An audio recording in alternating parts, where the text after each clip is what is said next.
Hello दोस्तों, आइए शुरू करते हैं क्लास 10th की एक्सरसाइज 1.2 का question number 1। Prove that root 5 is irrational number. बहुत ही इंपॉर्टेंट क्वेश्चन है। आइए देखते हैं कैसे शुरू करना है। जैसे ही आपको ये रूट 5 को इरेशनल पूछ रहा है तो आपको इसका अपोजिट लेके चलना है students. Let root 5 is a rational number. जैसे ही स्टूडेंट्स आप इसको रैशनल मान लेते हैं तो हम लिख सकते हैं कि root 5 is equal to A by B, और यहाँ पर बी नॉट इक्वल टू 0 रहेगा और ए एंड बी आर को प्राइम।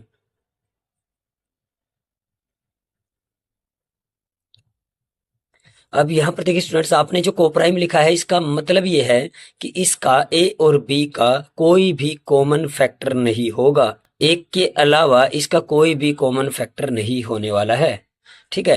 अब देखिए स्टूडेंट्स, अब क्या करेंगे यहाँ पर एक अब देखिए स्टूडेंट्स क्या करेंगे, आप यहाँ पर एक स्टेप करेंगे, cross multiply and squaring both side. तो आइए देखते हैं। जब आप यहाँ पर लिखेंगे सबसे पहले क्रॉस मल्टीप्लाई एंड स्क्वायरिंग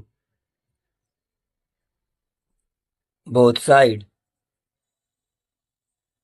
जैसे ही आप ऐसा लिख देते हैं तो आप करेंगे यहाँ पर क्या कि आप इसके नीचे 1 करके इसको क्रॉस कर लेंगे, तो ये हो जाएगा हमारा रूट 5b और ये हो जाएगा हमारा a इक्वल टू। अब देखिए स्टूडेंट्स, अब क्या करेंगे, स्क्वायरिंग भी आपको साथ के साथ करनी है, तो यहाँ पर हम स्क्वायर कर लेते हैं। और यहाँ पर देखिए आपको पता है कि रूट 5 का स्क्वायर पूरा 5 हो जाएगा, b का स्क्वायर ए का स्क्वायर। तो यहाँ से आप साफ बोल सकते हैं कि ये जो 5 है ये यहाँ पर मल्टीप्लाई में तो इस साइड आएगा तो डिवाइड किसको करेगा स्टूडेंट्स, तो ये डिवाइड हमारे ए स्क्वायर को करेगा। तो आप लिख सकते हैं कि ए स्क्वायर बाई 5। तो यहाँ से आप लिखेंगे 2 लाइन, 5 डिवाइड ए स्क्वायर। यदि वो ए स्क्वायर को डिवाइड कर रहा है तो स्टूडेंट्स इसकी गारंटी है कि वो ए को भी करेगा, तो 5 divide A square, so 5 will divide A.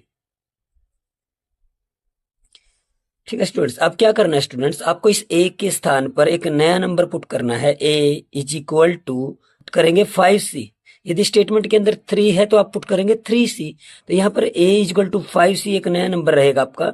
c यहाँ पर कोई यानी इंटीजर है।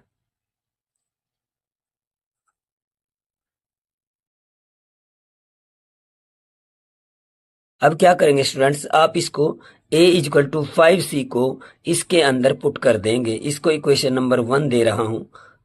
Put value of a in equation 1। तो यहाँ पर क्या हो जाएगा स्टूडेंट्स, जब इसका मान यहाँ पर रखेंगे तो B square is equal to A का स्क्वायर है तो ए की जगह पर हम लिख लेंगे यहाँ पर 5c का स्क्वायर डिवाइड बाई 5। तो ये हो जाएगा स्टूडेंट्स हमारा B square is equal to 5c का स्क्वायर हो जाएगा students 25c square divide by 5। और यहाँ से आप इसको कट करेंगे तो आपको मिलेगा स्टूडेंट्स 5।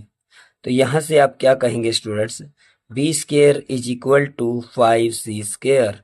यदि ये 5 मल्टीप्लाई में तो डिवाइड में आ जाए तो यहाँ से भी कुछ लास्ट की तरह ही आपको एक मिल जाएगा। अब क्या कहेंगे स्टूडेंट्स, यहाँ पर 5 किसको डिवाइड कर रहा है, बी स्क्वायर को, तो फिर से वही लाइन लिखेंगे 5 divides B square, so 5 will divide B. देखिए स्टूडेंट्स, सबसे पहले आपने क्या माना था कि A and B are coprime, लेकिन अब आप क्या बोल रहे हो कि 5 विल डिवाइड ए, 5 ए को भी डिवाइड करेगा और 5 बी को भी डिवाइड करेगा। इसका मतलब क्या हो गया, 5 is a common factor of A and B. देखिए स्टूडेंट्स, आपने कम से कम एक तो ढूंढ ही दिया, तो आप यहां पर क्या लिखेंगे, at least 5 is common factor. यहां पर शॉर्टकट में लिख रहा हूं students, common factor of A and B. कम से कम हमने एक तो ढूंढ ही दिया है, तो इसका मतलब क्या हुआ स्टूडेंट्स, जो हमने माना था, ठीक है, उसका कॉन्ट्राडिक्ट हो गया, उसका विरोध हो गया है। तो आप यहां पर क्या लिखेंगे, it contradict the fact A and B are coprime. देखिए स्टूडेंट्स, विरोध किस बात का हुआ है, आपने यहां पर कहा कि 5 दोनों का कॉमन फैक्टर है, क्योंकि ए को भी कर रहा है और बी को भी कर रहा है। लेकिन आप स्टार्टिंग में बोल रहे थे कि ए एंड बी आर को प्राइम, उनका कोई कॉमन फैक्टर है ही नहीं। तो ये बात गलत हुई है, तो इसका कॉन्ट्राडिक्ट हुआ है, ये याद रखना है स्टूडेंट्स। अब आप क्या लिखेंगे, सो आवर एजम्पशन इज रोंग। इसलिए हमारी जो एजम्पशन थी स्टूडेंट्स वो रोंग हो गई है, जो हमने माना था वो गलत हो गया है। सो हम लिखेंगे लास्ट एंडिंग, सो √5 जो हमने रैशनल माना था वो हो जाएगा √5 इज ई रैशनल नंबर।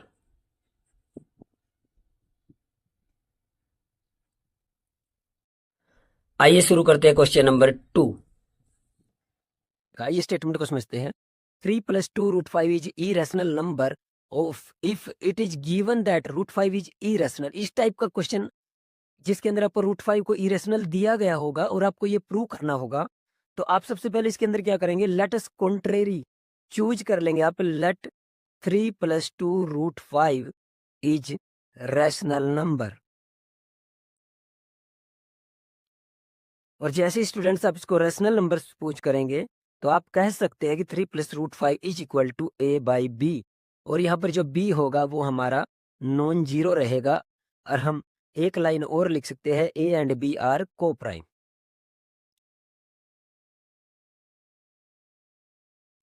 अब सबसे पहले स्टूडेंट्स आपको इसके अंदर क्या करना है, √5 को इरेशनल दिया गया है तो आप √5 की वैल्यू निकाल लेंगे यहाँ पे। तो सबसे पहले क्या करेंगे, ये जो प्लस में है 3 ये उस साइड चला जाएगा और ये नेगेटिव हो जाएगा।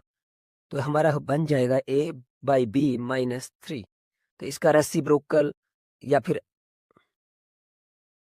और इसका एलसीएम ले लेंगे यहाँ पर, b क्रॉस मल्टीप्लाई कर लेंगे तो a - 3b।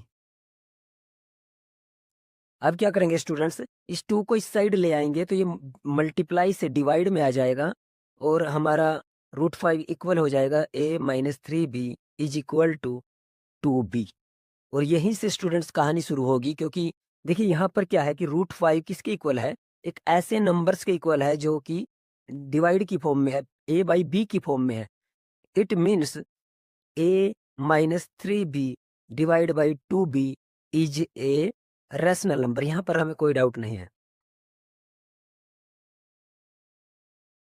यदि ये रैशनल है स्टूडेंट्स तो ये इसके इक्वल ही तो है। तो सो √5 is also a rational number.